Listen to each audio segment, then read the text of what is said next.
So we're going to have a look at checklists now. A lot of centres do like these checklists. They do get used quite a bit, and it's pretty open what you want to use your checklists for.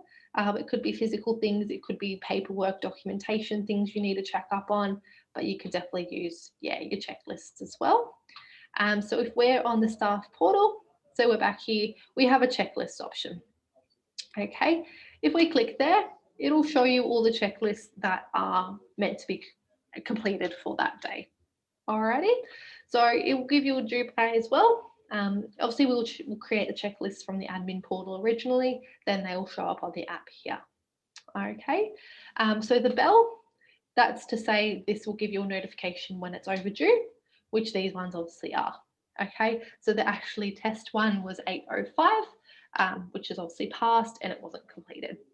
Okay, but you can see the closing one here. We do things a bit out of order apparently with our sunny side. We had one due at 6:05.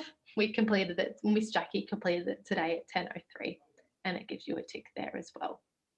Okay, so that's for our checklist. Now to create your checklists, this is done on the portal. Okay, yeah, so to create the checklists, you'll just go into your centre and then you have a checklist option here. Okay, like I said, it's really customized as to how you want your checklist to look. It's completely up to you guys. Okay, so these orange ones here, that simply just means they've been hibernated or they're not reoccurring ones. So they're not basically running anymore. Okay, if they're green, they're current and they're still going to be showing on the app for you. All right, so you can name it admin checklist, you can make it occur weekly on a Thursday, and you can make it due by 7 o'clock every day. All right, if you want to assign it to certain staff to only be able to see it, you just pop in their names here. But if you want everybody to see it, you just leave that area blank. Okay, with a lot of our I guess our options with OWNA, if you leave a field blank, it usually allows everybody to see it. Okay, so send notifications here. So if you assign staff, that's just saying those staff can see it from the app.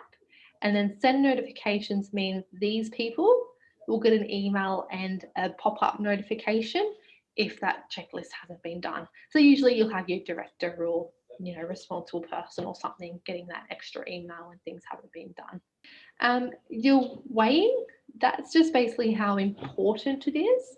We can apply a little bit of a color code to which ones are more important and which ones are less important there as well. Okay. So yeah, checklist. So this is where you add the checklist items, name of it. If you want, just answer yes or no to it. If you want a bit of free text, if you want a bit of all, or if like a divider, that's not as relevant. But yeah, most people sort of use these three here. So you will actually have a report.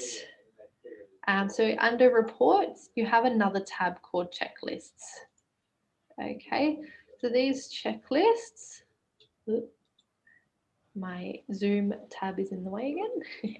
So you'll be able to see previous dates. So you can filter by dates, you can filter by the checklist name, the staff it was applied to, not signed off, item not complete, etc. Okay, so you can obviously see with our centre, being a dummy centre, it's all fake information. We don't sit on it every day. You'll see a lot of ours aren't actually completed. Okay, let's say for example we're looking back and this indoor PM one that was due on today on it, let's just say, yeah, so the kitchen checklist for today wasn't completed at 8 o'clock. Oh, okay, well I did do it, I've just forgotten to sign it off, or that you're checking for a staff member. You can just be like, oh, okay, it wasn't done, sign off now, pick who you want to sign it off at.